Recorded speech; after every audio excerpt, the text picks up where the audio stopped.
Apple begins shipping two brand new iPad tablets this week, the Air 2 and the Mini 3.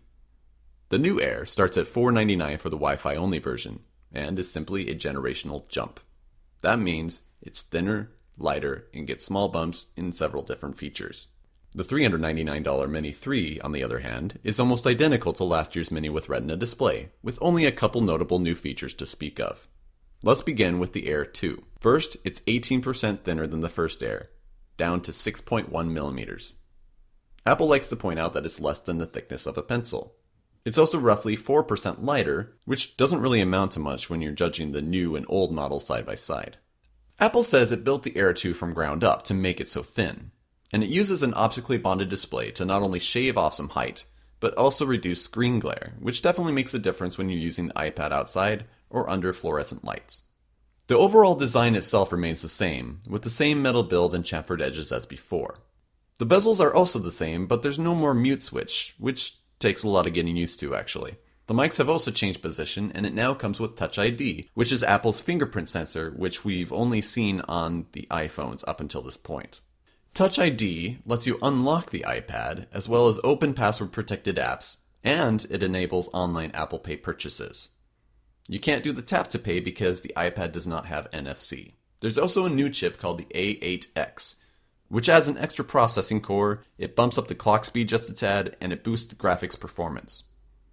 Apple also throws in an extra gigabyte of RAM, which is definitely needed. It seems like we say this with every new iPad, but surprise, it's faster, more powerful, and it does even better at handling multitasking than it ever had before. Its iSight camera is now 8 megapixels versus 5 on the old Air. As a result, you're going to see a slight boost in detail, but unfortunately there's still no LED flash and it doesn't do very well at taking pictures in lower light. And finally, the battery is also shrunk along with the height.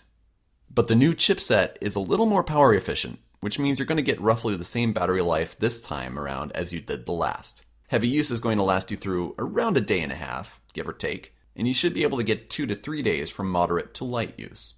The new Air also comes with faster Wi-Fi and more LTE bands, which gives you the ability to take it to more countries worldwide. But the far bigger story is that both iPads have what's called the Apple SIM, which lets you switch between carriers without having to get a completely new SIM card. It's only been adopted by a few carriers, but it's also a new tech and probably needs some more time for carriers to hop on board. As for the Mini 3, this part of the lineup got the short end of the stick.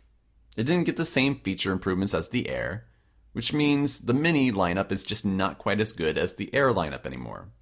The only actual change to the Mini, besides the Apple SIM that we just talked about, is Touch ID and a gold color option. Woo! It's not very exciting, and it's hard to recommend that you buy this tablet at a $100 premium over last year's model. If you plan to use Apple Pay for business, I suppose it may be worth it, but otherwise go for the Mini with Retina display if you prefer that screen size and that form factor. If you're going to get a new top-of-the-line tablet this fall, the Air 2 is a great choice. I enjoyed the original Air, so making it thinner and lighter while bumping up a few features to help keep it fresh is a great deal. That said, the original Air is also still a fantastic deal at $100 less.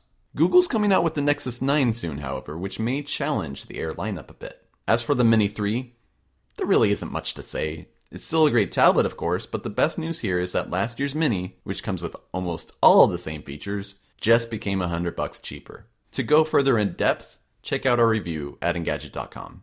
A Lascaux, California company called Arxpax has created a new type of magnetic field levitation technology that can not only support the weight of a full-grown person, but also turn and accelerate based on how the rider leans.